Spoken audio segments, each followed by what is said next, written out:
Let's learn about tracking total distance on a coordinate plane. A delivery truck travels from the origin 0, 0 to 0, 7 and then to 0, -5. What is the total distance covered by the truck? Total distance. We have two legs here. First leg from 0, 0 to 0, 7, then from 0, 7 to 0, -5. Let's get a visual here.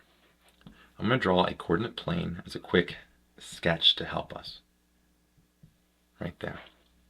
Our first point, we start at the origin, 0, 0, that point, so I can put it right here, 0, 0.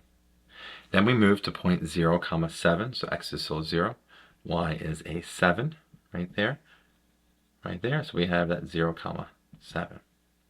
Then goes all the way down here to that -5. When x is 0, y is a -5, and that point is 0, -5.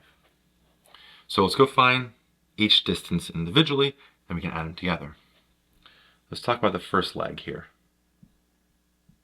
So to find the distance between these 2 points, since they have the same x values, we're going to look at the y values. We're going to take the absolute value of the y value here, which is 0, and subtract by this y value, which is 7.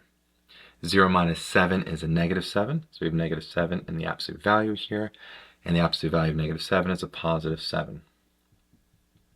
So our first leg was 7 units. Now the second leg here goes from this point to this point here.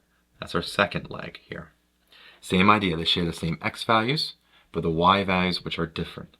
So we're going to take the absolute value of 7 minus 5, or a -5 right here, right?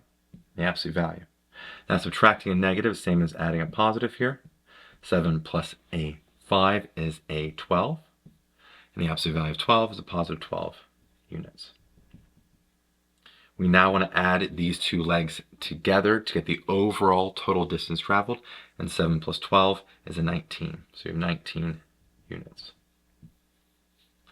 And so our delivery truck traveled a total distance of 19 units. I hope you learned something here about tracking total distance on a coordinate plane. And as always, thanks for watching.